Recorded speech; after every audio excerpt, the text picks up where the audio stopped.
Okay, thank you all for coming this evening. Now, I'd like to maybe think that you guys are the largest group we've had, but guess what? Gonzales outdid you. Really? Yeah, we had the chambers in Gonzales were packed last week.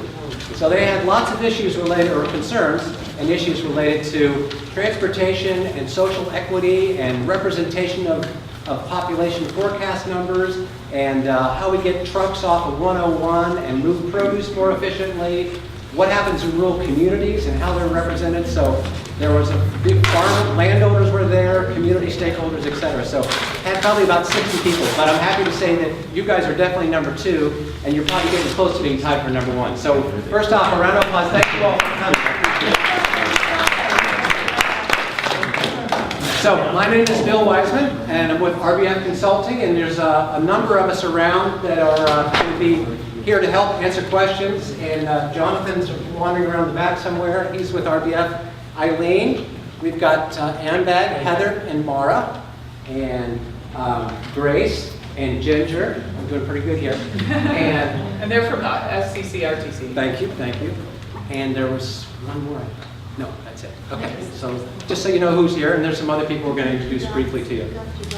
So we're here tonight talking about transportation, land use, and thinking about it from a regional perspective. So AMBAG has been working on what's called the Metropolitan Transportation Plan, so MTP. And as part of that, it's basically looking at transportation funding and prioritization. And what's unique about it is now we have to do what's called sustainable community strategy. So it looks at not just where you're going to fund your dollars, but how are you going to integrate land use associated with that? What should be our priority? Should we be developing in urban centers? Should we be developing in sprawl? Should we be doing something in between? Where should jobs go, et cetera? And then how do we fund those transportation improvements to encourage that, okay? So the whole process here, the first round of workshops, this is the 6th of 6 for the first round, and it's really idea gathering and information gathering. And then we're going to be working with various agencies like the Santa Cruz County Regional Transportation Commission and TAMC and Santa Cruz Metro and MST and Caltrans and all these players. And what happens is we put together a series of scenarios, and we're going to come back to the public in July with these scenarios. And the scenarios are sort of like what-if alternatives, if you will. How might we strategize looking at this land use and transportation?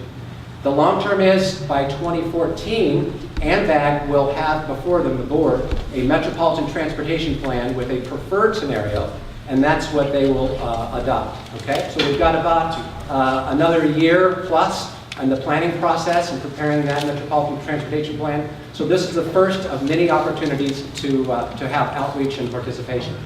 And I might also note that note at the bottom of here and on the brochure, which I'm sorry we ran out of, but there's a website called movingforwardmb.org, and there's results of all the surveys, of all the workshops. You can take the online survey that Jonathan was showing you over here. There's the video we can show you and lots of other background information. So that's a place to go to that extends beyond just these physical community workshops. Okay? So the forum tonight is, we're going to show you a quick video that we've got. It's about 2 or 3 minute video to help stimulate thought. We've got a couple introductions of some VIPs here in the room. And then Heather's going to talk a little bit because I maybe overdid it. Heather, I may have stolen her thunder by getting into the whole process. And then we're going to present back the results of some of the exercises. And the purpose is to initiate dialogue. So as we go through that, we're really here to want to be able to listen and talk about what your concerns are, both regionally and as they relate to Santa Cruz. Okay? Santa Cruz County, excuse me. All right, so we'll start first with a short video. And I'm sorry this is a little higher, but move your heads and we'll all get a video. The region known as the Monterey Bay Peninsula is a truly special place. From its fertile valleys and lush rolling hills to its spectacular Pacific coastline. Sorry, we have to turn the monitor on. World-renowned Details. Very dark video. Yeah, wasn't that good? Did anyone enjoy that? Yeah, right. Excellent graphic. Oh, there we go. Can you start at the beginning? You got it. He has to work. It's backwards. So we'll see how well his brain does. I could do this well because I'm dyslexic. Okay. As long as Someone you says turn left, and I'm like, okay. Anyway, to the front here to go. The region known as the Monterey Bay Peninsula is a truly special place. From its fertile valleys and lush rolling hills to its spectacular Pacific coastline. Its world-renowned events and attractions draw hundreds of thousands of visitors to the region each year. But moving around the Monterey Bay region can be a real challenge. The lack of access is something that people live with every day. And with more residents, workers, and visitors anticipated over the next 25 years, delays and disruptions to our daily schedules could get even worse. But what can we do about it? Faced with an aging transportation system and limited resources to maintain, improve, and expand it, one of our greatest challenges will be finding ways to ensure that our ability to move around the Monterey Bay region keeps pace with our population. The Association of Monterey Bay Area Governments, or AMBAG, has initiated an effort to study what our region might look like by the year 2035 and how we should prioritize future transportation improvements. Moving forward, Monterey Bay will serve to coordinate land use and transportation policies, projects, and public investment in Santa Cruz, Monterey, and San Benito counties. Moving forward, Monterey Bay is about promoting a regional dialogue about who we are, where we're going, and how we're going to get there. It's about listening to the people who have a stake in our community and crafting a vision that reflects their desires and their aspirations.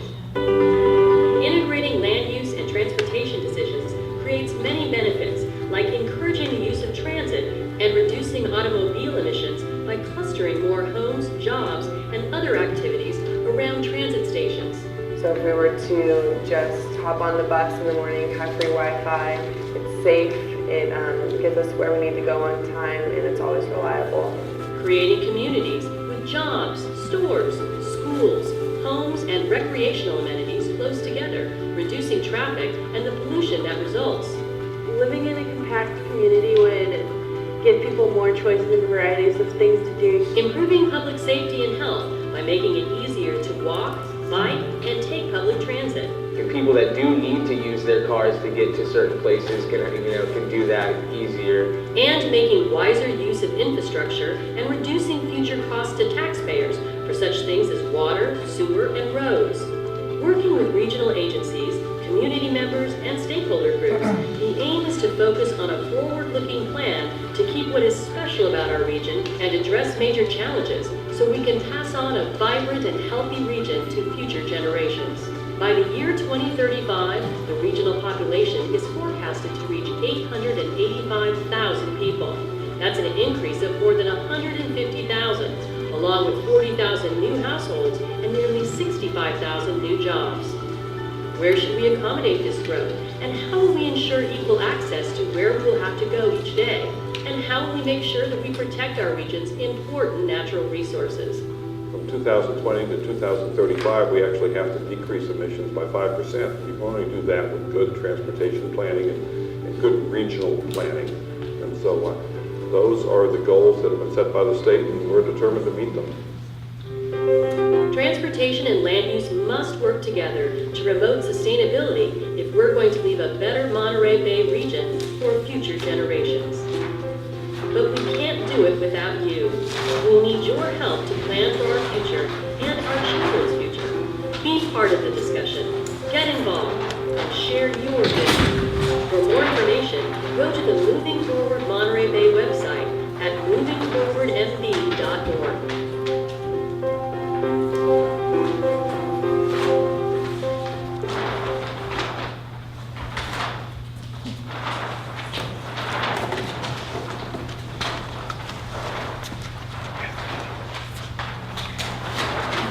Okay, so that's a little inspiration for everyone to think about.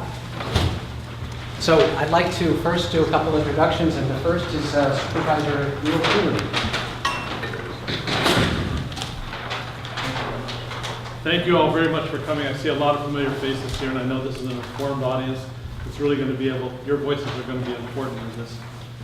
Take a look at this thing. It's not only about jobs and housing and where we're going to shop. It's about open space. It's about clean water. It's about clean air. even if you didn't believe in climate change, is there any reason why you wouldn't want less pollutants out there and a better plan in order to have people live and work and shop close by where they can walk, where they can take a bicycle, where they can do other things. So I appreciate you coming out on a Thursday night and being part of this dialogue and informing us so that our wise planners here can present it to the board and get it done. So thank you all very much for coming. This is a misnomer. There's no wise man behind you.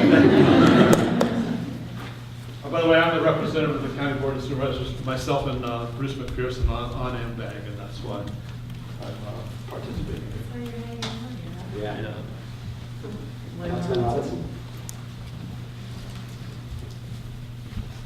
Good evening, everyone. I really appreciate the time you're taking to be part of this tonight. There's a lot of things you could do tonight with your time other than come in here and spend a couple hours. But these hours are really critical to all of us. I want to actually acknowledge some other folks that I see sitting in here, and I am glad it's a packed house. I had no idea, like, would there be 5 people, 15 people? You never know how people are getting engaged in being part of the voice of planning your future. I want to acknowledge and thank Don Lane, Santa Cruz City Council, for being here. He's also on the RTC. I'm the city representative on AMBAG, and along with Neil, we were both also on the RTC. And it's easy to be in the meetings that we're in and going along and making decisions and plans, and oftentimes those are full houses and everyone is there to have a voice heard. But when you're at the bottom up here right now of people being able to make their voices heard about things that are important to them, it really matters and makes a difference. I see Pete Kennedy currently on our Planning Commission. I appreciate you being here. And Deb Elston was a previous Public Works and Transportation Commissioner. Appreciate her being here. We have Mark Dettel, who's our Public Works Director, and Ken Thomas, one of our senior planners in planning. This is what happens when you do this. It's like, who else might be in the room that is in some of those capacities? It's so critical because everyone's already put in a full day in any other capacity. So number one, I just give you gratitude because going through these exercises is getting your voice out there. And I like Neil, I recognize a lot of the folks, and there's already a huge diversity of people's opinions from every spectrum here. I know there's people that just want to say, only make it work for the automobile. There's people that say, only make it work for the bike, and everything in between. Several of us also sit on the transit board. So, you know, we see how public transportation can change the direction of a town when you're trying to get to where the mandate takes us, which is less emissions and just making a livable community. So I'm getting back to work now, so I can't stay for the night, but thank you so much for your time. And there'll be some other opportunities that you can tell people. There's online surveys and such if they couldn't make it tonight. But it's just giving my gratitude to you that you're participating. It makes all the world of difference. Thank you. Just want to thank again everyone for coming and make a plug for the sign-in sheet. If you haven't signed in and want to receive information, continue to receive information about upcoming workshops, e-newsletters, surveys, make sure you sign in with your email and check the little column at the back or at the end of the piece of paper, and we will add you to our email list. My name is Heather Adamson. I'm the planning manager at AMBAG. I'm overseeing the development of its Metropolitan Transportation Plan and Sustainable Community Strategy. As Bill mentioned, he covered a lot of what I was going to talk about, but this is beginning stages. As you can see here, you don't see specific projects on a map yet. That's to come. We want to get your feedback on what's important to you, what you like, what you will maybe use differently in the future, and your thoughts on how the region should grow in terms of land use, housing, growth strategies. We're going to use all this information. Bill mentioned this was the 6th of the 6th workshop in this round. We have been working with a number of the technical groups, all of the 21 jurisdictions, including the 18 cities and the 3 counties in the Tri-County region. We meet with regularly to get their input, as well as agencies like RTC as they move forward with their planning and prioritizing of the transportation projects. What you'll see later on as part of a scenario development, you'll see options on what if we grew in this area with a focus on this type of housing mix in this type of area of the region, and how would you serve that with various transportation investments. And we want to present some alternatives to that and bring back out to the public some of the results of how they would perform, obviously in relation to greenhouse gas reduction targets, because that is a state mandate, but also some of the other things in terms of your access and your mobility and your travel time and your walkability issues and, you know, conservation of open space and preservation of farmland. All of these are important to us. And so we'll be bringing that information back in the summer timeframe, another round of workshops. We'll be using the online tool survey this time around. We'll be creating a new survey in the summertime as another way to get some feedback. And later this fall, the AMBAG board will be asked to select a preferred scenario that will be then developing our plan and environmental document around, which is scheduled to be released in early 2014 and adopted in the June 2014 timeframe. So with that, I want to turn it over to Bill, because this actually is the most exciting part of the workshop, is to get the dialogue from you, hear what you said on the headlines, which is my favorite part of the conversation, and then have a discussion about what you put as your priorities. I do have to say, even though Bill said this isn't the largest crowd we had in the 6 workshops, we have the most use of Post-it notes and additional comments in this workshop. So I really want to applaud you for your creativity and thinking outside the box and giving us your ideas of what's important to you. So Bill will highlight some of those as we go through. Okay. Turn it over to Bill. All right, I'm going to try to keep this to 10 minutes so that we can have a full half an hour plus for discussion. If we go past 7:30, that's fine. Gonzalez, I think we finished at about 8:20, so I'm not threatening you, I'm just saying that's... Just remember you have these headlines too. Okay, we have lots of headlines. So let me do this first, and we'll do the headlines next. Okay, so just real quickly, sort of an overview. I'm not sure everyone got a chance to talk about their commute patterns, because it looks pretty light to me. But what this is doing is help us understand as a group, what do we do every day? Where do we go? So you'll see there's a fair number of trips locally, and then there's some people that are going all the way down to Monterey. There's some people that go from Watsonville up to Boulder Creek, or maybe reverse, live in area with no, can't read the writing. No road. No road, okay, so, you've got talk about the last mile to and from in transportation, he's got a big challenge. And then here's someone going out all the way towards Hollister. So what this is meant to look at is how do we as a group, collectively, how far are we going every day, okay? And what this is showing us here is how long it takes to get there. And surprisingly, just looking at this in comparison to the other groups, this is much more skewed towards shorter commute times. Most of them, particularly out in Hollister and the valley and whatnot, that's the predominant commute times, here and in here. Whereas this is much more shorter time, so that's great. And to be expected, we're a bit more urbanized here within proper within the city. How many destination or trips do we generally visit each day? Kind of within the 2 to 3, and this is pretty much normal, which tells us a lot about convenience and the fact that we don't just go to work and come home, but we're doing that, plus we're going to daycare, we're going to the shopping center, etc. So we need to be able to have that choice of being able to go to different locations. Of your daily trips, how many would you avoid driving if you could? So most of us would try to avoid 1 to 2 trips. So of those 3 to 4 or so, this is interesting. Already walks, not drives. So some of us don't even have to get into a car. I'd like to be able to do that. Okay, of your daily trips, if you didn't drive, how would you get there? This is very interesting. This is much more skewed towards this end than the other communities. And I believe the city of Santa Cruz has the highest ratio of bike users. Their bicycles make up 8% of the total commuters. I think Watsonville's like 2, just to give you a reference, not to pick on them, it's skewed much higher within the proper city limits. So this is a community that likes to ride a bike and likes to walk. Just some notes here. This is train. I would take a train if a train was available. I would not get there, so that makes sense. This says, I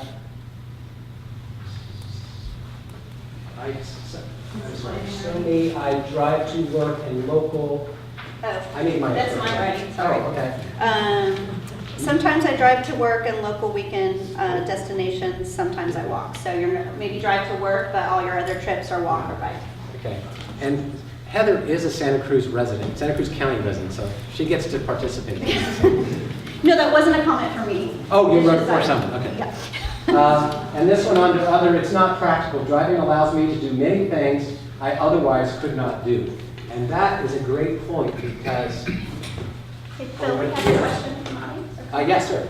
I find it interesting on that chart you just showed. You have walk, bicycle, carpool, vanpool, local express bus, train, and other. How come you don't have single vehicles? Because if you didn't drive, what mode would you take? Peace, got it. Yeah. This is if you drive, how many trips, and then if you could do an option. Okay? So it's all about mode choice, right? So that comment was saying I wouldn't be able to get there, which is, I think, a key thing about convenience, which, interesting, we don't have that many dots here, but what's stopping you from walking, biking, or taking transit to your destinations? Obviously, it's got to be convenient, it's got to be on time, and having the facilities. Is there a bus stop nearby? Is it timely to get when you get on the bus? And there's that last mile to and from. It's another issue. What do you want to see more of in the Monterey Bay area? Councilwoman Robinson was talking about how spread out this group is. This is the most diverse dot spread pattern that we've seen. So it ranges from open space and agriculture as a clumping to jobs and housing. San Benito County, South Salinas Valley, jobs, jobs, jobs. As you can imagine, that was one of the biggest issues. And affordable housing is the other thing. This says here, between jobs and housing, small electric vehicles, solar panel charging stations, e.g. Zip car. So basically looking for alternative ways. That's what they want to see more of, okay? And then opportunity, less intrusive monitoring of peaceful behavior, okay? Okay, and then our last panel here is what are your top priorities for the Monterey Bay? So basically, you don't have to just choose one was the idea. Put dots where you want. More jobs, which I talked about. New transit service, carpool lanes, and regional transit. So we're looking for options rather than the single vehicle. Ag open space. And walking and biking. Again, very strong. Safer West Cliff path for walkers. Bikes, skateboards, separate for skateboards and bikes. So the idea of not just having a bike path for one or a path for one use, but maybe we start looking at diversity of accommodating lots of different modes for travel. Okay. So before we get to the headlines, there's one, this is very telling and very different from what we've seen of the other maps. I thought maybe we just highlight this a little bit. Is the jobs are represented by the blue dots and housing represented by the red dots. And we have very concentrated in the more urban areas, a little bit up in the valley area. But I know there was one comment, I think it was by you, that said we need more jobs everywhere and not just centralized in one location, so we don't have everyone going to the same place. So I just wanted to highlight some of this before Bill got into the headlines. Okay, thank you. Okay, all right, now, so year 2035, the newspapers are $5. You open up your tablet, and here's the headlines of the Monterey Bay Area Times. First one, AMBAG celebrates 10th anniversary of completion of the Monterey Bay Sanctuary Scenic Trail. That's a great one. Okay, next one, Bicycle Expressway to gain new routes. Carbon-free and dividend act to double carbon pricing over 10 years. Okay, so this is great. Thinking out of the box. What are the influences and ramifications of what we do every day? Local seize control, rights restored to citizens. Yay! This is Santa Cruz. You have to have stuff like that. Okay, Monterey Bay Area Times. Citizens unhappy with transportation discussions made by Transportation Commission. Subnote is, more people attending public meetings. Okay. Santa Cruz potholes finally get filled. Supervisor goes to Vail for work with World Bank. ICLEI, I think that is. Is that right? ICLEI is the group that oversees for carbon monitoring. They work with a lot of cities to try to set goals. I can't remember what it stands for. Maybe you know? You remember? International Council for Local Environmental Initiatives. Thank you based very in much. Bonn, Germany. Okay, yeah. And everyone just says ICLEI, so I've forgotten what the words are. Okay, next one. Personal Rapid Transit Line, LPRT or LBRT, which is Bus Rapid Transit, extended Santa Cruz to Monterey. Okay? So that regional connectivity. Rail trail completed. Bikes and peds now available to access entire Monterey Bay area via visionary public infrastructure. Santa Cruz Watsonville commuter trolley ridership skyrockets. Okay? So this is great. We're really starting to think about how we're going to connect between our cities. My country went bankrupt.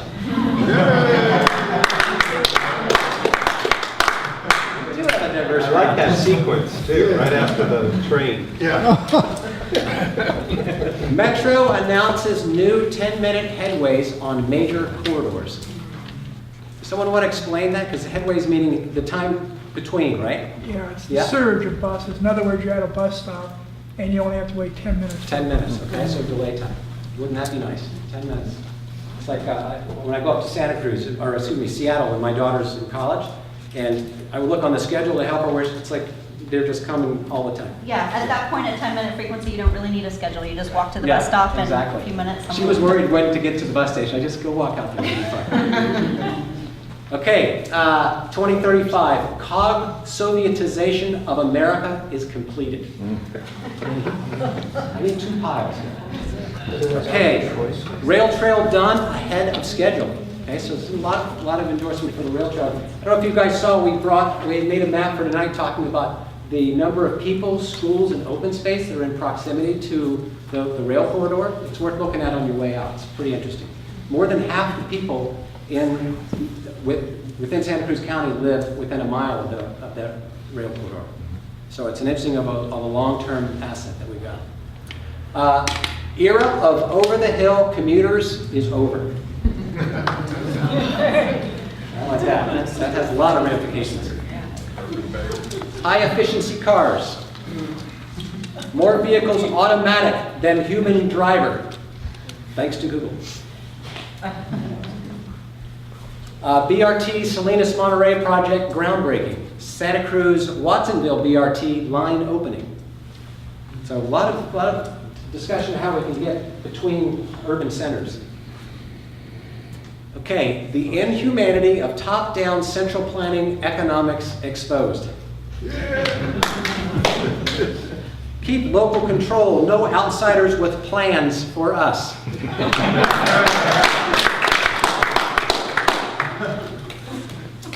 One place to live in the U.S., central air, beautiful landscapes everywhere you look. New dam completed in Santa Cruz Mountains. Capture of rainfall seen as a better water supply alternative than desalination. And lastly, on this list, all cars in Santa Cruz County ordered off the roads. Electric cars contribute too much to pollution and considered unsustainable. Okay, so those are fun. It's kind of interesting to get an idea of what people think about. And we've got a few others I want to read here.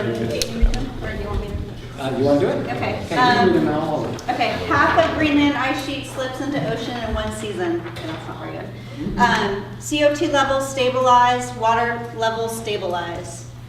You got the hard part. I know. Monterey Bay region has something and augmented its clusters of opportunity, meaning job centers, and the regional unemployment is less than 5%.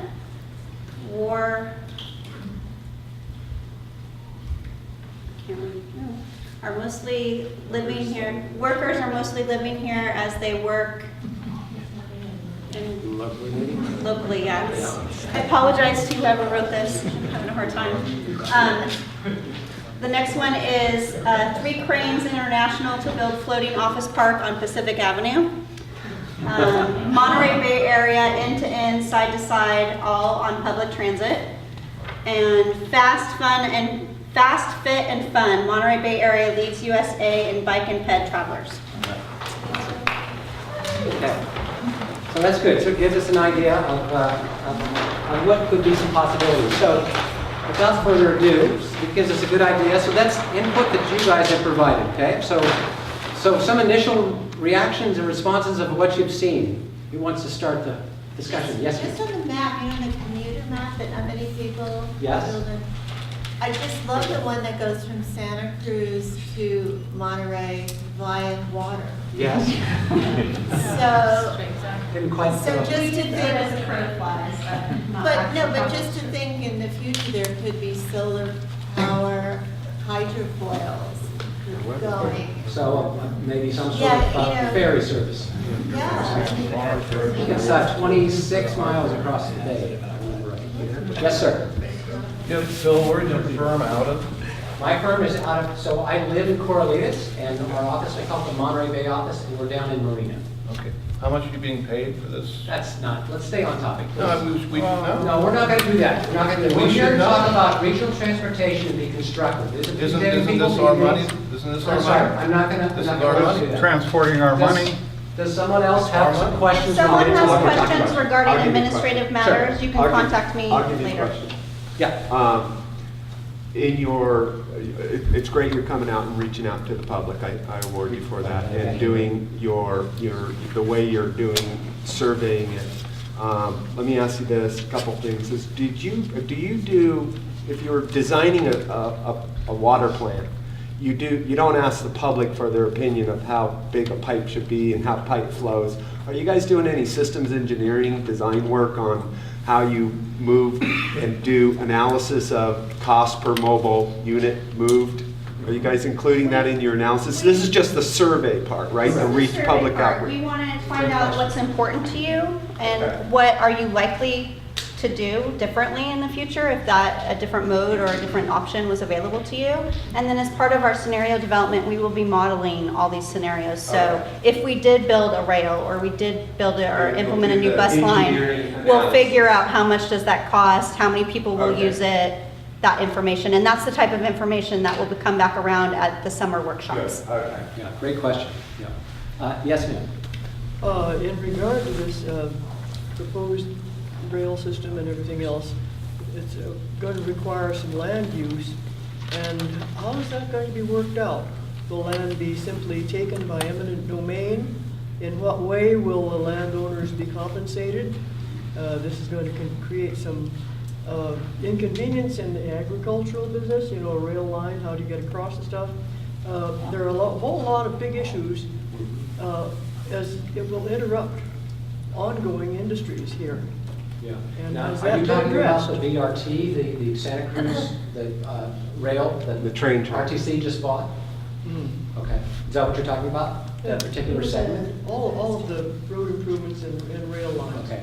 This plan doesn't propose any sort of, no specifics of land use or taking or anything like that. It's long-term, big picture, thinking about where we should fund transportation improvements. Actual projects will be the responsibility of the regional transportation authorities like Santa Cruz County Regional Transportation Commission and others. And so these are long-term. We're talking about maybe, you know, some X number of hundreds of millions, if not billions of dollars over many years of transportation. So it's at the planning level. So there's nothing to specifically is going to start looking at eminent domain or anything like that. The question is that BRT line an appropriate place for maybe passenger rail with freight and then maybe a pedestrian bike path next to it? And maybe within the right-of-way, maybe not, I don't know. But that's more where we're going tonight is what should we prioritize? Yes, ma'am. I'd like to know why, or if you are going to do a survey, send it out to everybody in the community. A lot of people can't be here for these meetings. I'm glad you said that. Yeah, because only the extremists show up.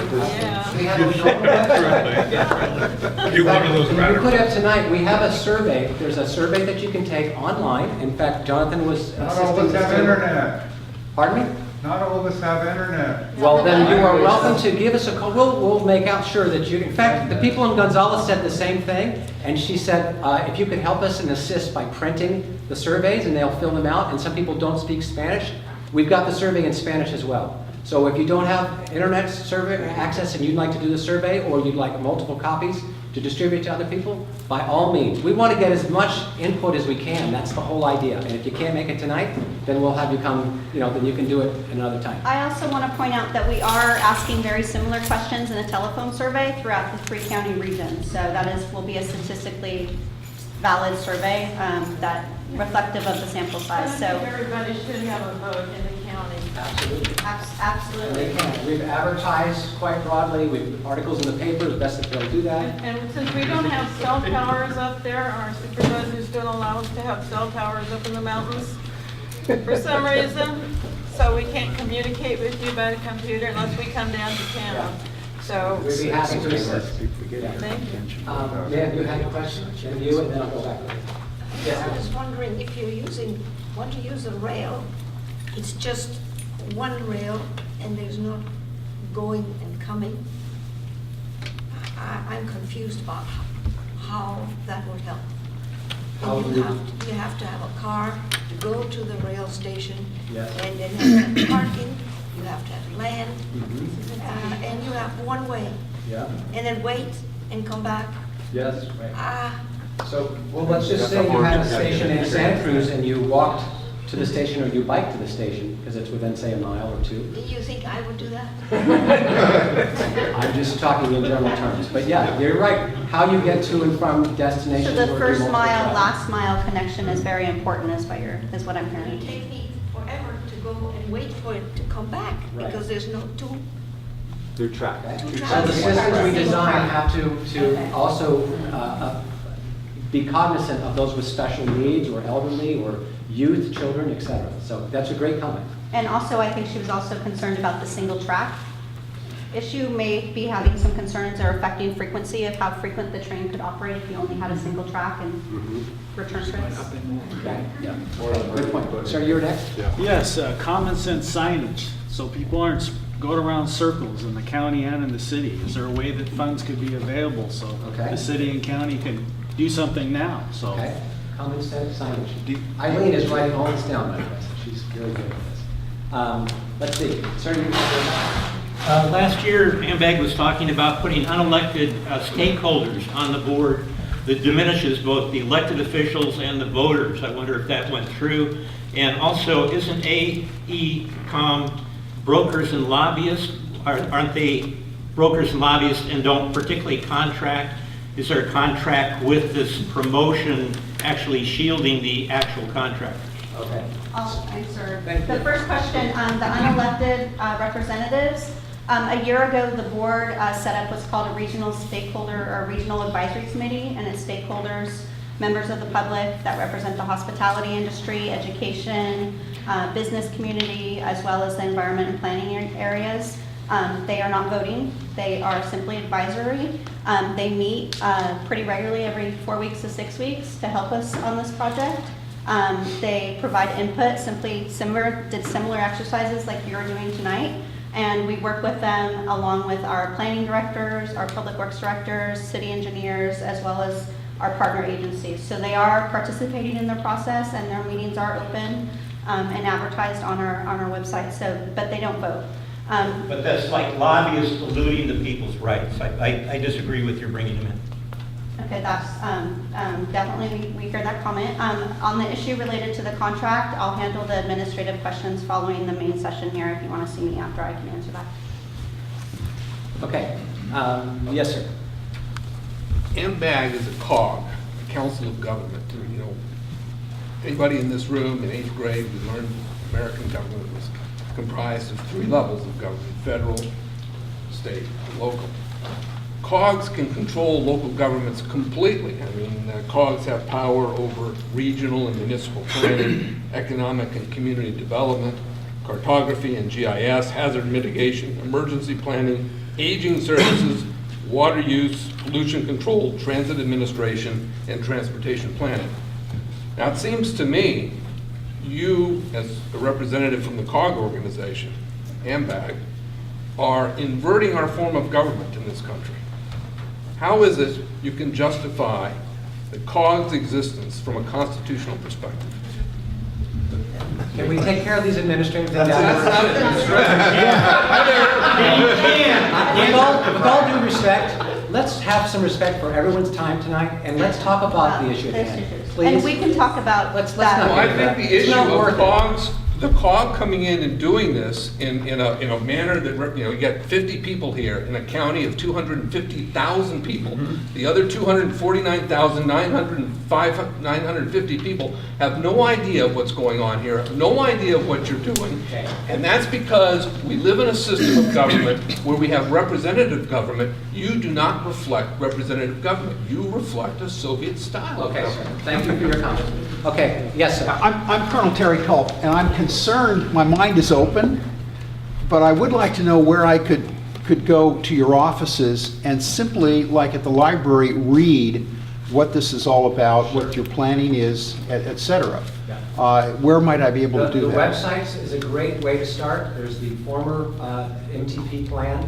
There's a number of background documents that are available, and I'm sure if that's not enough for you, you can call Heather and we'll, Okay, all the I'll information's take Heather's available. card afterwards. Okay. I would like to come see you in your office, and I'd like to see where you're conducting the business as well as, you know, the advocacy activity, so you can educate the players, okay? Yes, you may. So I think it's interesting how many dots were put here around jobs, both in terms of what's our top priority and what we want to see more of.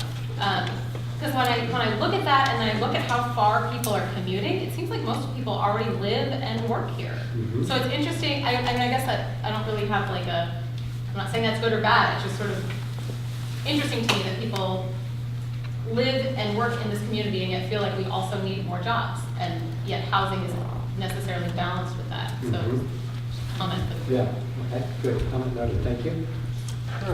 Okay, so the balance of jobs and housing. Yeah, like there needs to be some kind of a balance of both. And, you know, I don't, maybe not, I imagine not everyone got on the commute map, I understand that. Yeah, okay.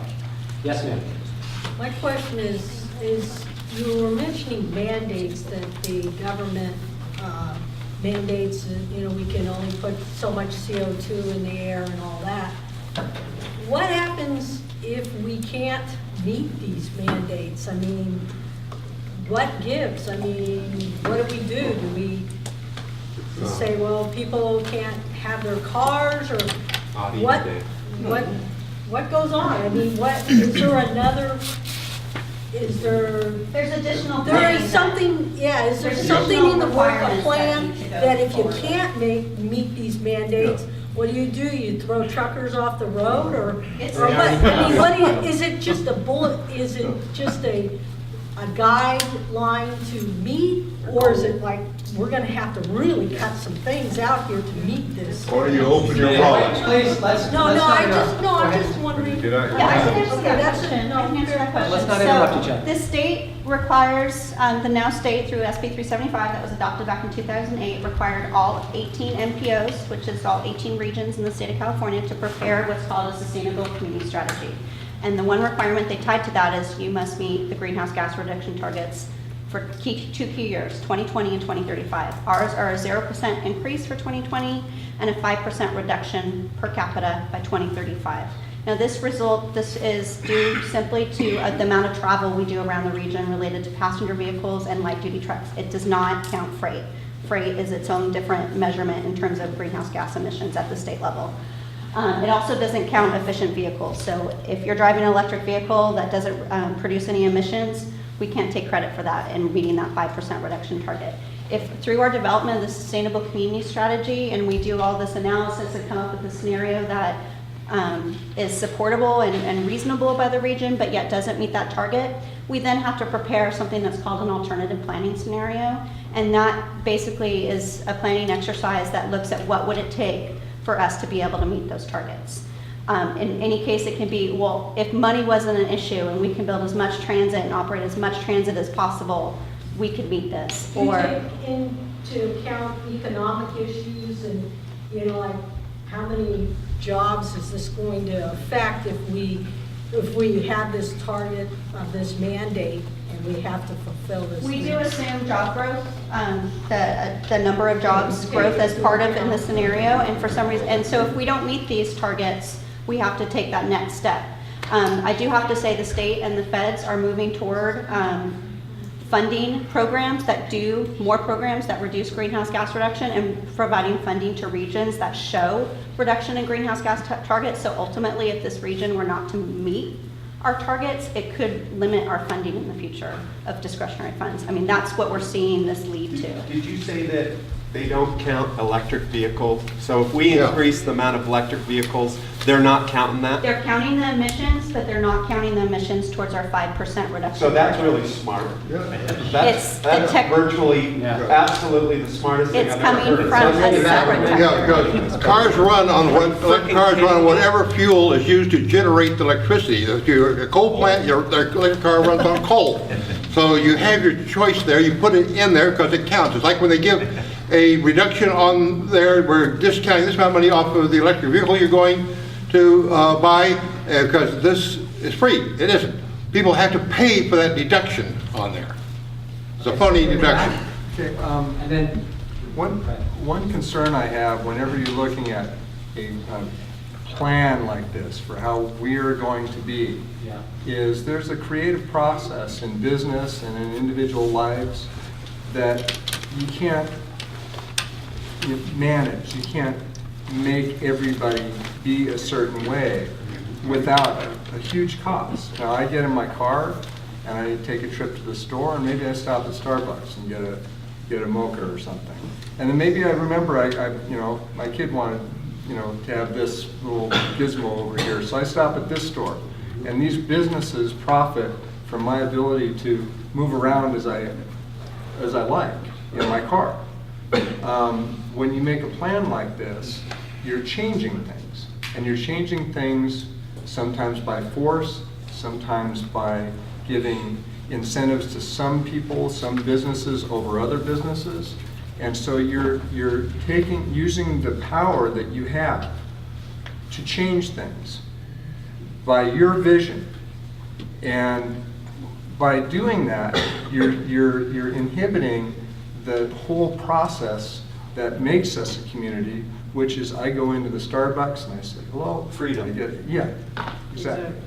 And so what I'm concerned about, I think it's good to look into, how do we want things to be developed and, what's going to work and not. But I see in my community here, I've lived here a long time, more and more very precise regulation. Has anybody gone fishing at Loch Lomond lately? How many rangers per fisherman? Yeah, good luck. And, just little things like that. And I see that happening more and more. And I worry that what your vision will become is not what I want or what you want, maybe what somebody else wants, maybe what a certain percentage want. But it's taking away the creative process that makes us a vibrant and enjoyable place to live. They're coming. So your point is make sure that that's why we're here tonight. Your point is make sure that there's representation of what the community is expressing in their needs, and make sure that convenience and factors that affect your quality of life are maintained. Not exactly. Okay. Not exactly. No, it's Individualism versus somebody else telling us what to do. It's not, make sure in your plan with your power that you do it, you take into consideration. I think there's a premise in what we're doing here that by its nature misses the most dynamic part of human life.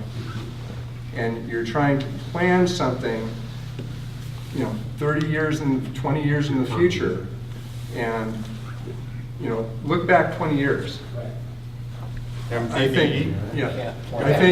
think what often is missing is that element of vibrant dynamism of individual, choice. What do I want to do today? I chose to come here and not see movies, so they miss out on my $10 or whatever. Okay, thank you for your comment.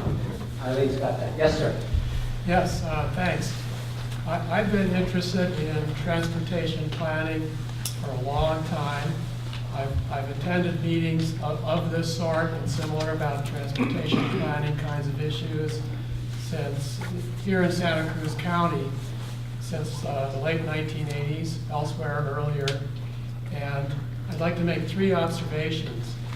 One, I've never been at a meeting like this before where there was an organized contingent of people who had a specific concern of suspicion about government control over individual liberty. And I think that's an important thing to think about, but I think that concern is a little bit misplaced in terms of my second observation, which is I really appreciate the fact that your agencies are holding public meetings to gather public input and concerns and find out what's on people's minds about transportation planning issues. So I want to give a big dose of appreciation to you for being here and listening to us. The third thing I'd like to observe is over time I've seen a shift in what's significant in these discussions, where at one time the focus decades ago was more on highway capacity. And over time, we as humans, as a society, as a civilization, are waking up to the fact that our planet is full, our atmosphere now is full of CO2, and we really have an issue of sustainability with our transportation system, and I'm happy to see that on the table in this planning process. I don't think it's going far enough personally, and I'm studying a climate scientist that really scares the daylights out of me, but at least I'm happy to see it, a shift in direction to include that in the process. Thank you for your comment. Yes, sir. I think I heard you say that this was a long-term process. Correct, yes. And 2035 is the headline. all right, so as a long-term process, then there's going to be an evolution technologically in our lives. Yeah. And so what we're doing here today is a specific moment of selected data points. We're all individual data points, but as we move through the process of getting to 2035, when you're closer to formalizing your designs, what additional channels of data do you get or do you reach out for? Technology. How does the process stay informed in relation to the changing technologies and our needs? Yeah. Well, some of you will be happy to know, and some of you won't be happy to know, that this process of updating the plans happens every 4 years. So it is a continual process. It's continually updated and looked at, reviewed, refined with a project list, et cetera. So as technology and other lifestyle, et cetera, factors come into play, those are considered over time. So it's not just a 25-year plan and that's it. Well, I'm sorry, excuse me, just to add to that, we're in a cave right now. This is a nice cave, it's, comfortable. But there's a lot more people out there, communicating in a lot of different ways that have needs that should be reflected in what you're doing because they're the ones that you're affecting.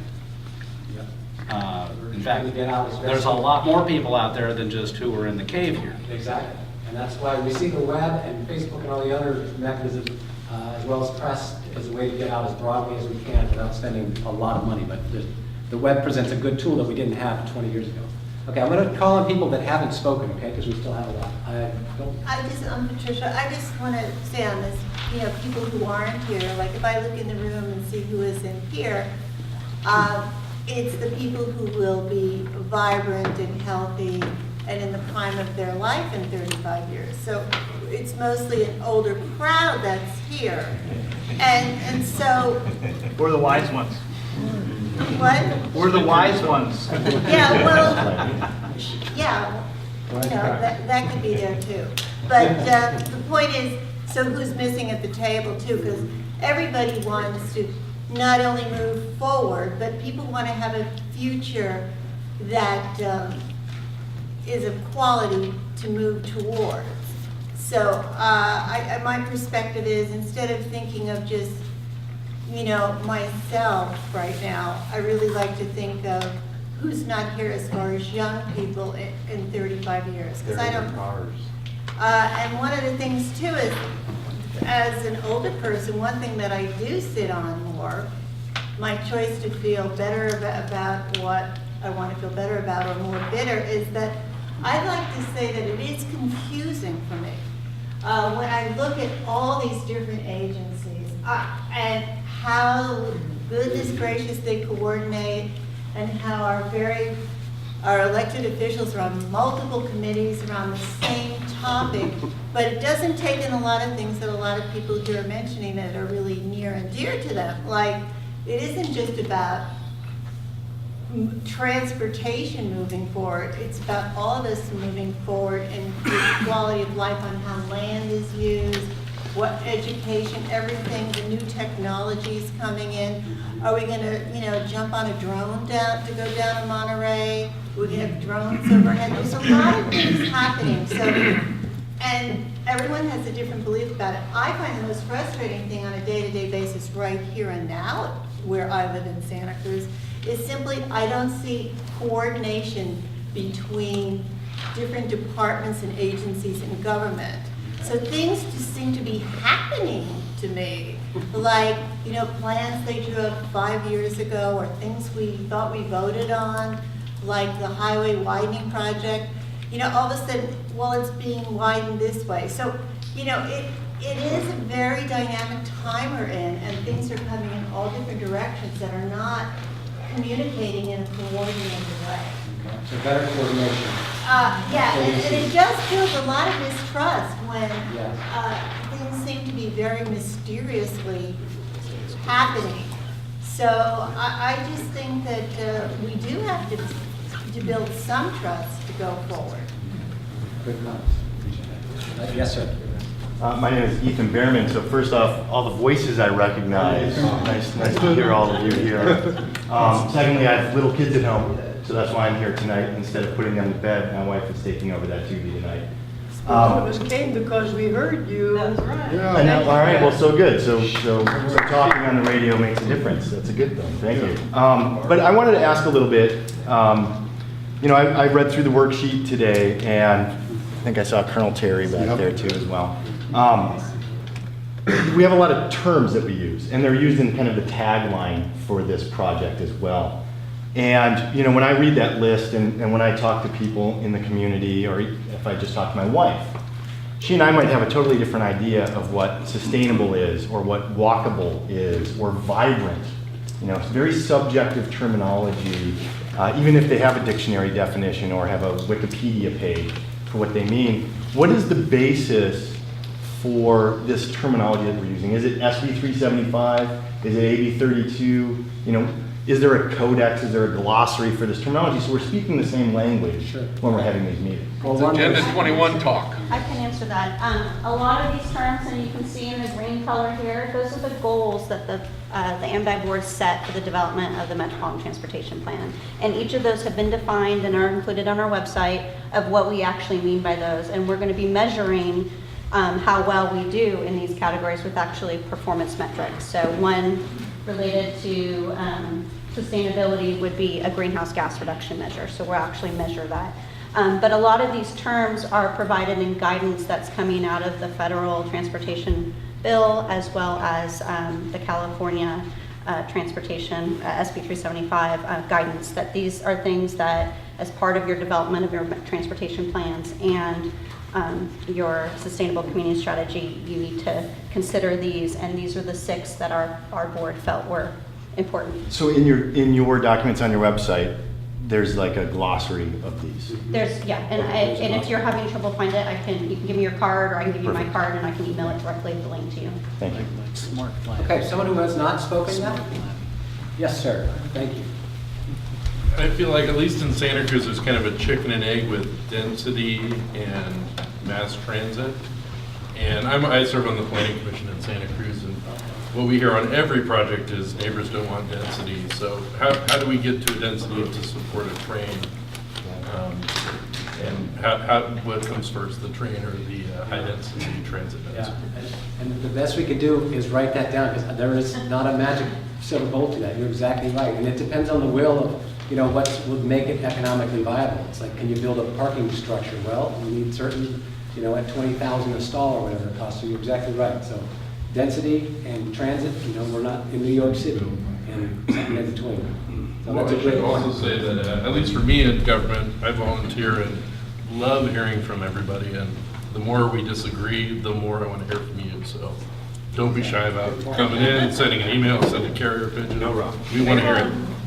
Yes, sir. So I heard some rumbling earlier about finance, and I just want to say that I appreciate as a taxpayer that we have come to a stage where government spending is really very open, very obvious.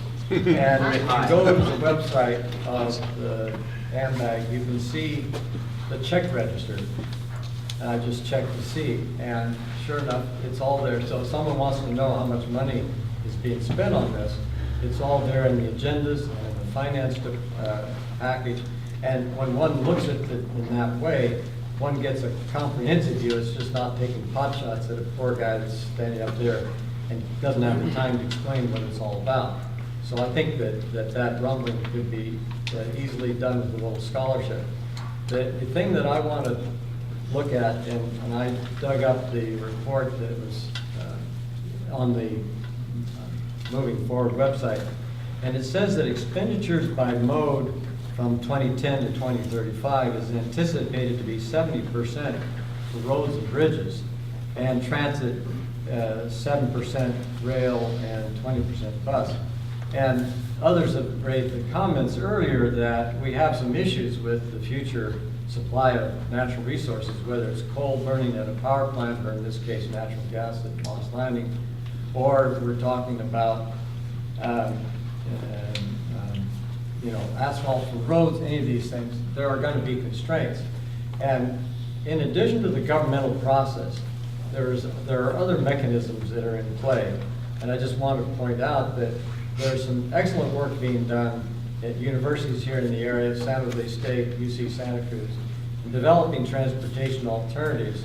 And I myself have promoted a program called Solar Skyways Challenge.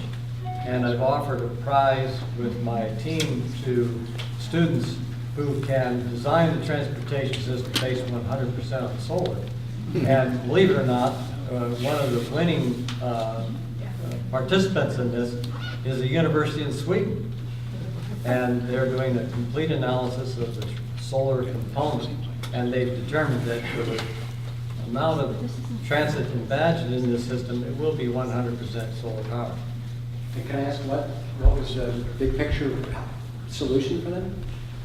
Well, they're considering overhead transportation system with a vehicle suspended, a small vehicle that's very lightweight, suspended below a beam, and on top of the beam is a solar system that's similar to what we just installed over here at the City Hall, and right behind you here at the police department. You go back after this meeting, look at the system we just installed there, and you can get a sense of what that might look like if it were placed on the road. And we also did this at Plantronics a couple of years ago. So the idea is that transportation can be powered by solar. And the real question that remains for me is whether our community here is going to do something with this, or we have to be shamed into recognizing what the potential is, like people in Sweden where they have half as much sun as we do over here. So you just wrote the article for 2035. Oh, there you go. You know, that's and I'm sorry, what was the name of the competition or the organization? Solar Skyways Challenge. Okay. Okay. Someone else who hasn't spoken? Yes, sir. Well, on that topic, I was wondering how you were accounting for all these different measures for the sustainability in the sense of resource management. For instance, you can envision in the plan requiring any public transportation to have a carbon footprint of one versus another. So you could say it had to be biofuel to solar or something. Mm-hmm. And especially with the counterpoint of if you buy an electric vehicle, that's not counted. But if you get a program where you buy a bunch of electric vehicles that are charged with your phone, okay, sort of wouldn't that be a part of a systematic encouragement, and shouldn't, how do you leave that in? Yes, that's definitely something that we want to include in the plan. Our current sustainability, or blueprint plan does talk about electric vehicles. We're doing a number of electric vehicle studies, particularly on where to site infrastructure to encourage more people to purchase those type of vehicles. And so our planning effort will definitely consider those, include those as much as possible, and even try to fund those. It's just when we have to report on the SB 375 emissions measure, we cannot take credit for those emissions reductions related to those electric vehicles. Could you take credit? That's not to say that those aren't being counted and evaluated. It's just not being assigned to AMBAG in its role as the MPO and reporting on the greenhouse gas reduction targets that was given to us. Do efficiency measures do? So if you took your public transportation and increased the average miles by, you doubled it, or so it's a requirement that has to be at least 44 miles per gallon equivalent for any public transportation by 2035. Yes, Do we you are get credit taking for those. that, for the efficiency piece? We aren't. No. If we were getting credit for those type of things, our targets would be substantially higher. The California Air Resources Board, as part of specifically SB 375, related the emissions target that they gave to each of the 18 regions, AMBAG being one, strictly related to vehicle miles traveled. So it doesn't matter how you travel in that vehicle. If you travel in a vehicle, we kind of want to reduce that, and that's what the target is related to. AB 32 covers all of the other emission sectors. I feel like I'm in a religious.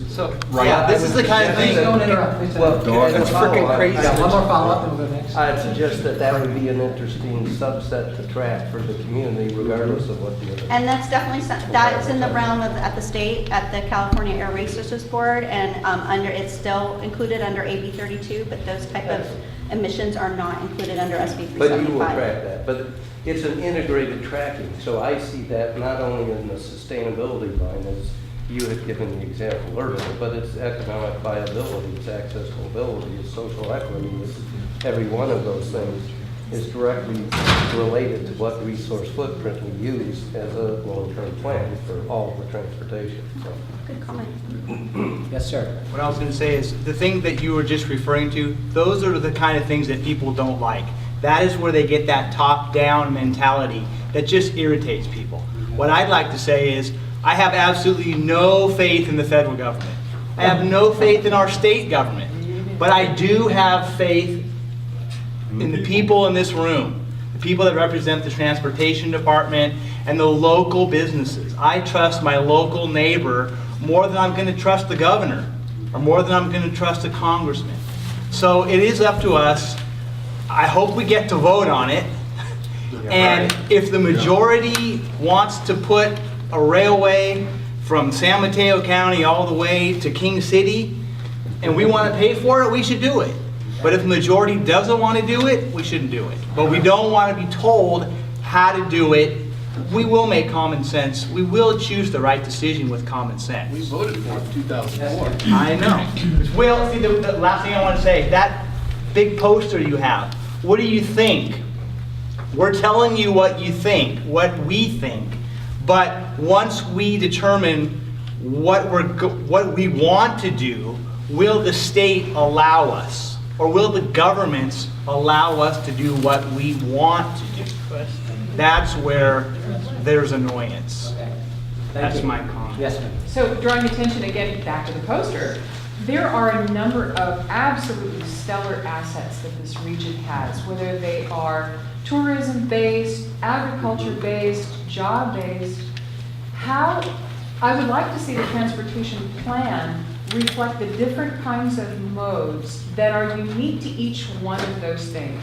If I came from Santa Barbara, San Francisco, Sacramento, I'd be coming here to enjoy the beautiful shoreline in any part. If I live here, I may be enjoying that, but I'm coming here or going away from here for different reasons.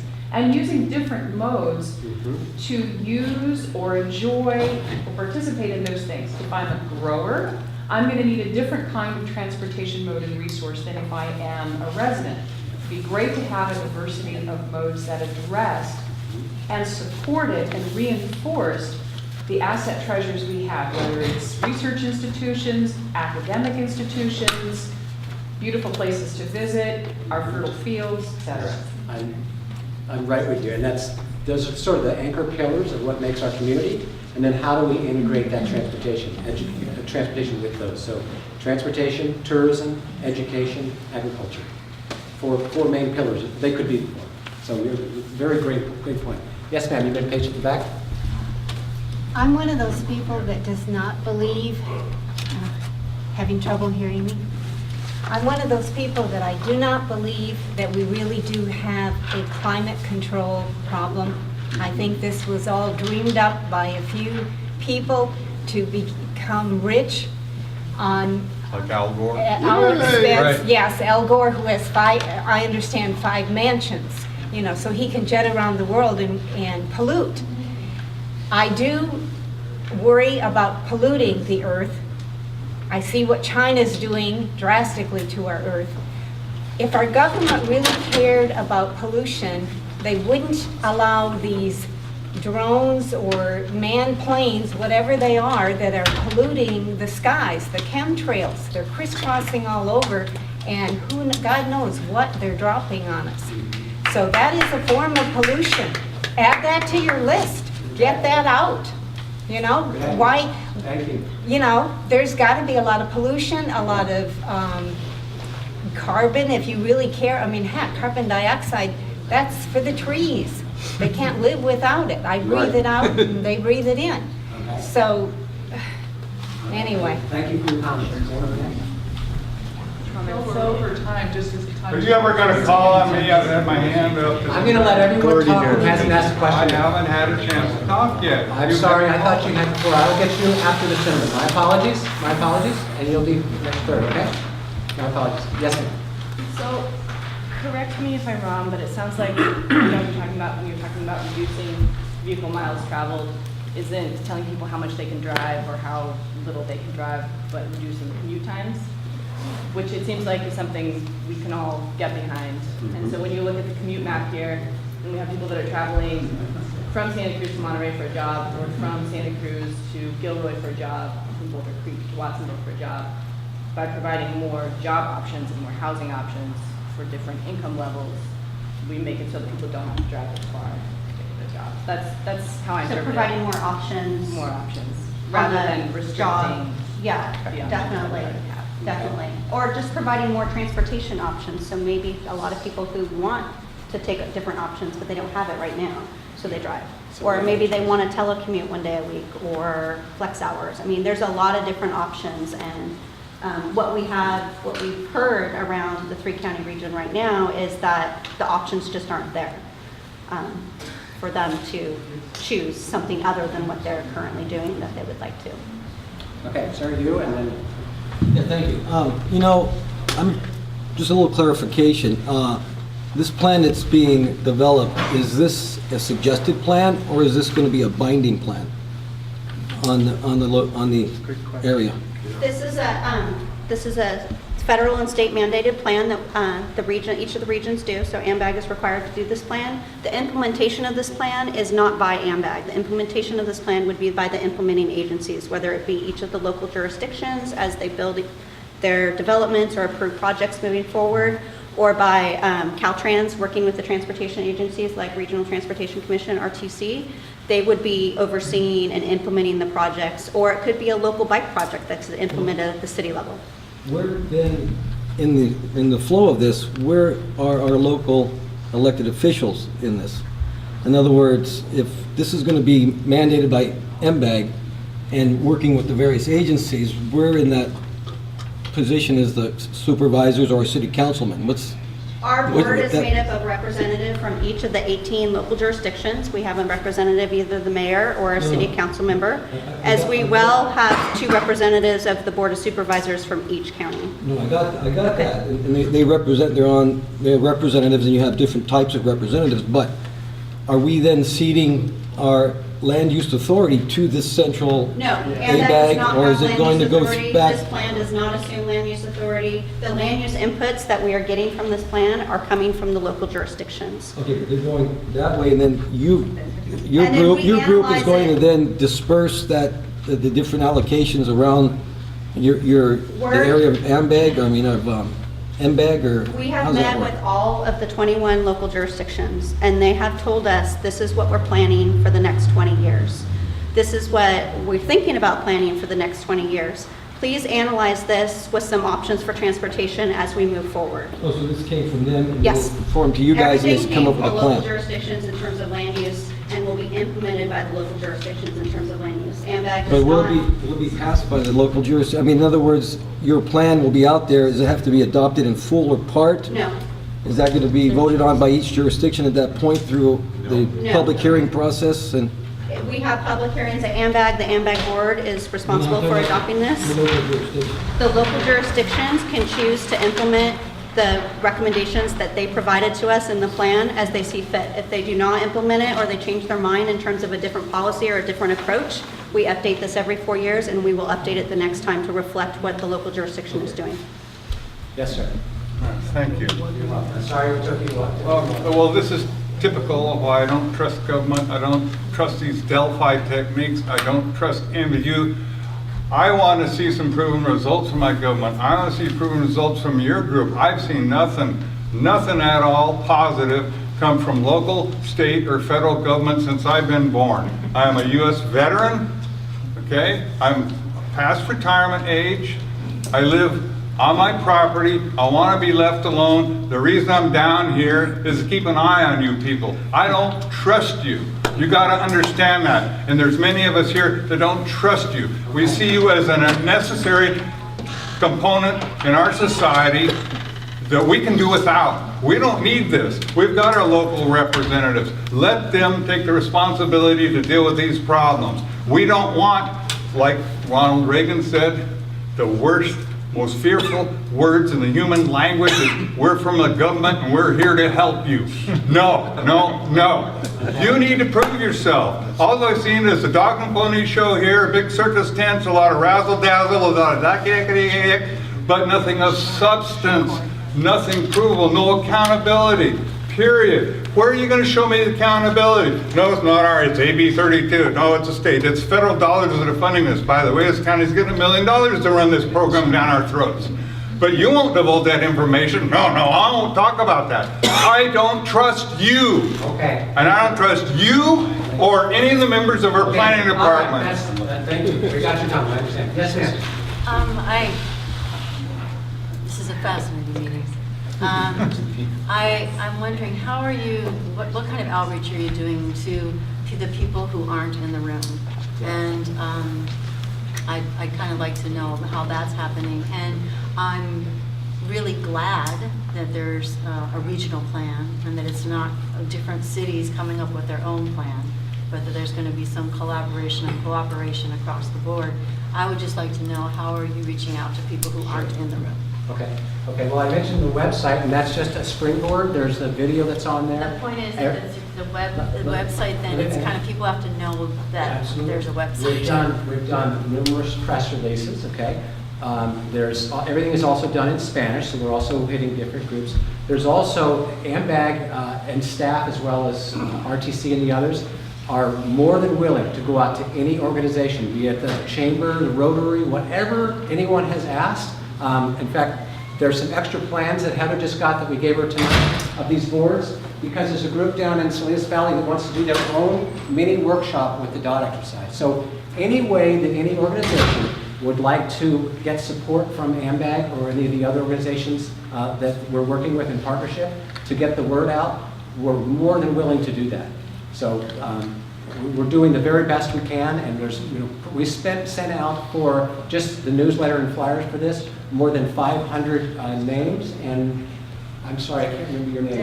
Deborah, who serves on the RAC, she said, you send it to me and I'll send it off in many emails. So we're trying to do as many different ways as we can in the communication era to cost effectively get the word out, and we'll provide resources for any organization that steps up that we can support. Thank you. And I have one other question. Yes, ma'am. Is this the meeting, people asking questions? is there something else that's going to be happening? There's cookies and water. No, it's that open house, and then the dialogue, we're recording all the comments, Eileen's recording everything. And all these comments from every workshop are going to be posted on the website, it's a central repository, as well as any other materials that we're taking.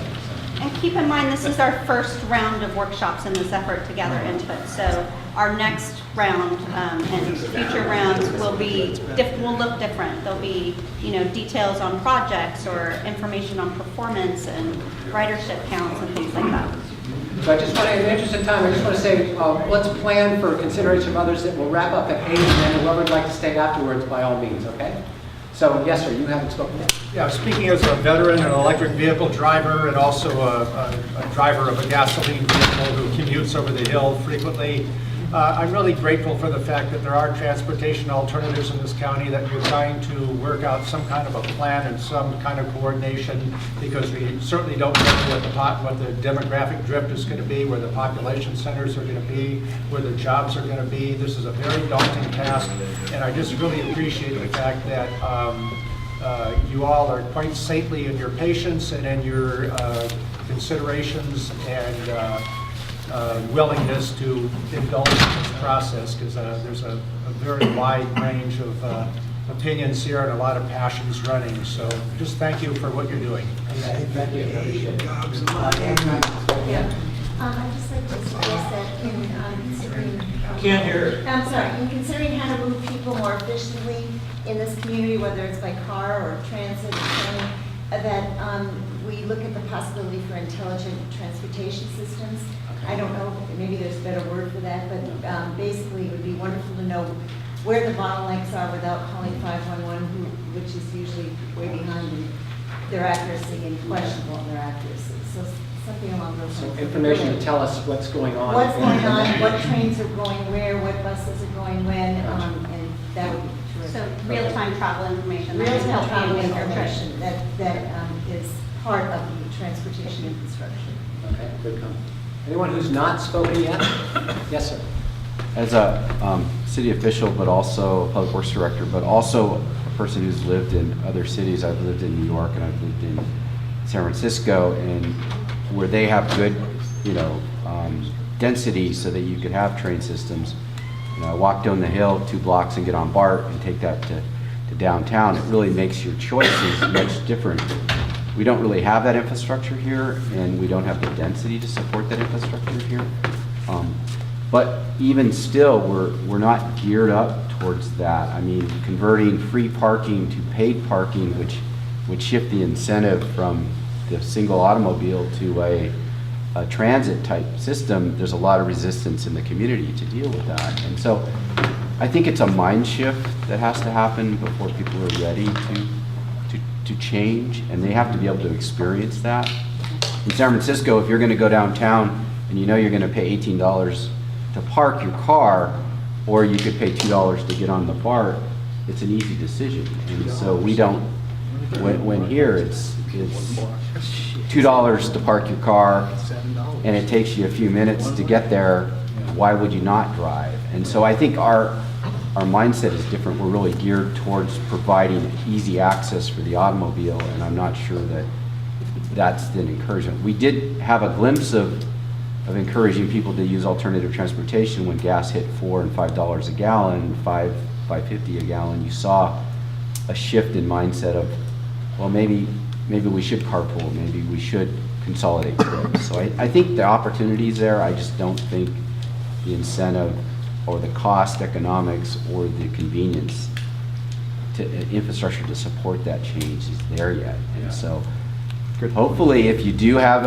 if there is rail, or if there is efficient bus systems, or some sort of system where people can walk and get on a mass transit and that's convenient and not take them an hour and a half to get to where they want to get to, I think you'll see that shift. But the infrastructure has to be there. And the incentive. Yes, ma'am. Thank you. I'm hoping in 2035 we can have a headline that says transporter rooms open, ready to go. That'd be nice. But until then, I also want to mention the fact that there's other things that affect all of this that we're talking about. One of them is our planning department. if we could spread planning, housing, and everything out more, you know, it takes about $50,000 to get a planning permit. And I'm up in the mountains, and it's really, you know, I haven't tried to build because I know it's not going to be feasible and I can't afford it. But if you could put things, you know, we have to lump everything down here in Santa Cruz. Why don't we have some other areas where we have businesses and jobs? Spread out. Why put everything? It's like we're creating a black hole here in Santa Cruz where, I don't know if you've ever been to Palo Alto at about 5 o'clock in the afternoon. There are all of these Lexus, BMWs, Cadillacs, you name all of these fancy cars, and it's total gridlock. Not one freeway, not one street, not one side street. It's total gridlock. Everybody is stuck. Spread out. If our planning department would open the land areas up more so that we could build a little further out, we wouldn't have to all come here to Santa Cruz. Thank you. He hasn't asked a question yet. Yes, and then you. Yes, is AMBAG a local component of Agenda 21?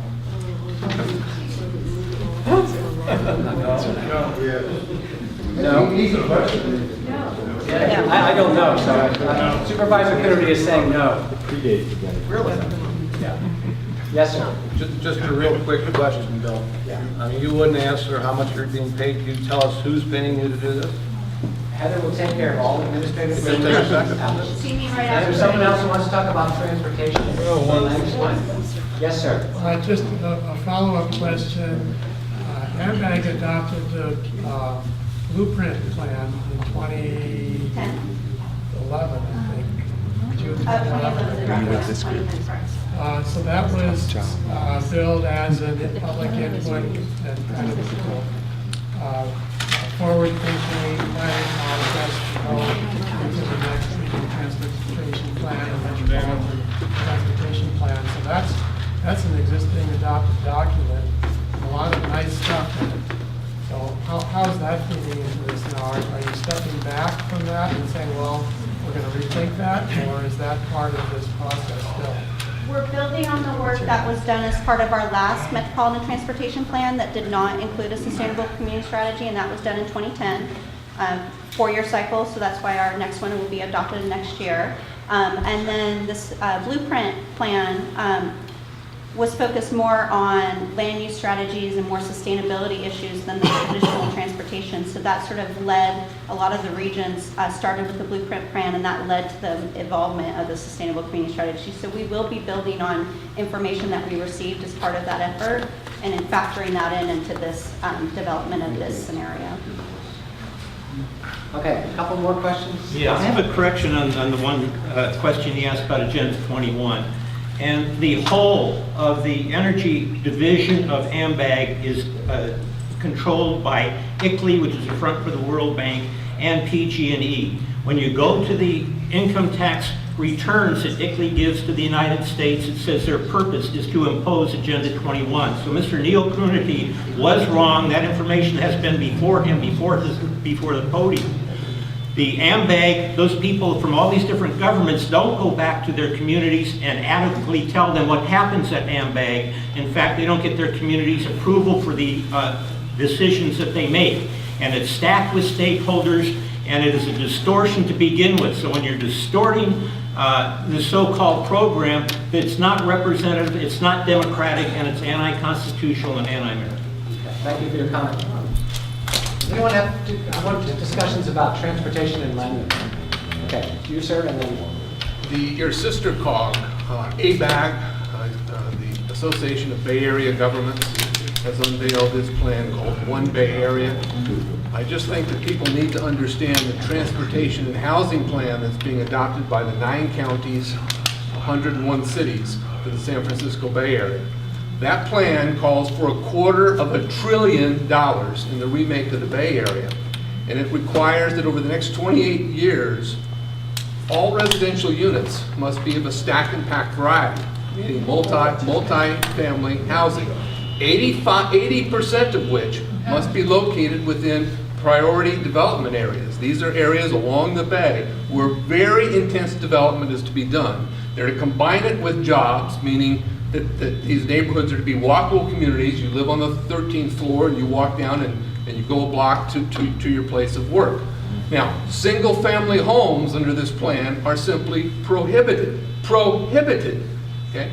Now, AMBAG does this while AMBAG is doing something on a lower scale. Why is it that we shouldn't expect that the next outreach from AMBAG is going to be to duplicate the AMBAG program, and more specifically, Joint Venture Silicon Valley, which the Santa Cruz County Board of Supervisors has a contract in order to bring ICLEI into this county. The Joint Venture Silicon Valley has said that the San Francisco Bay Area is the first city-state in America to report on an international basis without regard to direction from Sacramento. Why is it that AMBAG isn't as forward-thinking as AMBAG? Okay, we'll make a note of that comment. Thank you. Yes, ma'am. Right there you go again. She's a lady. I have to let her talk before you. This is crap. You know this is crap. You know it's crap. You know you're a liar. You're all a bunch of cheats. Okay. I hope you enjoy your religion because you're going to die with it. Okay, thank you, sir. So on that note, I'd like to say that I appreciate the process and you guys being out here. And I think the public process is really valuable, even though it's hard to be in a room with people that you don't necessarily agree with. I think it's valuable to have these conversations. You work for government? And I'd also like to say that I appreciate looking at different transportation options because not everyone can drive. And to give people a range of alternatives. Buses are empty. Thank you. Okay, let's do 2 more comments. Sir, you haven't talked yet, so. Yes, I think that one of the reasons that people don't trust government are things like AB 375. From my perspective, at the time that AB 375 was passed, there was a tremendous amount of pressure put on the legislators in Sacramento based on science that was coming out primarily from the IPCC at the UN, based on computer climate models almost exclusively, which have now fallen flat and have been entirely disproven, and they're falling all over themselves to try to explain why the planet is not continuing to warm up according to their models.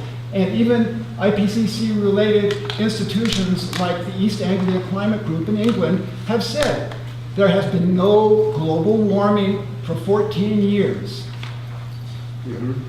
And not only that, there is a bombshell that's gone off just in the last 2 days, which is going to rock the world of climate science, from NASA, where scientists related to NASA now have a peer-reviewed report, that very high-tech, very carefully constructed, which shows that so-called greenhouse gases, such as carbon dioxide, are actually cooling the planet. This is coming out of NASA. It's completely upsetting the apple cart of NASA's previous position on this.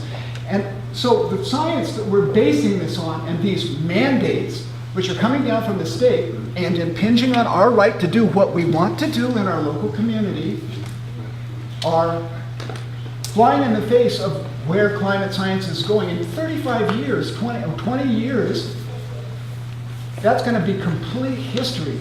And not only that, we're completely ignoring the fact that there are technologies waiting in the wings that are being actively suppressed, and this is highly documented.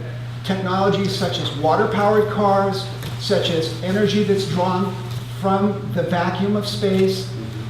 They're working models. There are scientists who have had their work suppressed by the government in violent ways.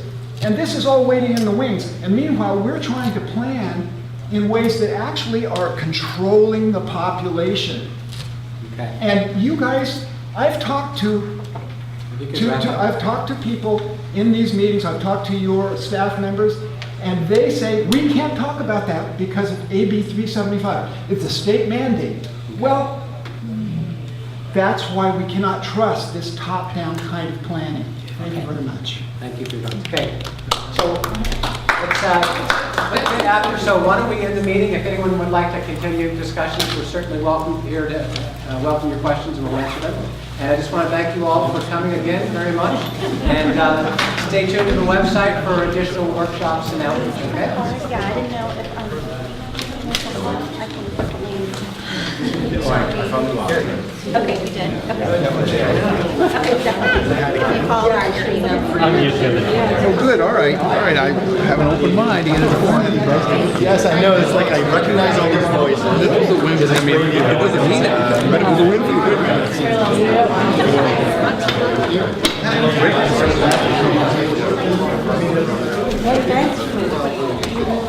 Good job. Yeah. I tell you, I just don't, people want to believe that crap or something.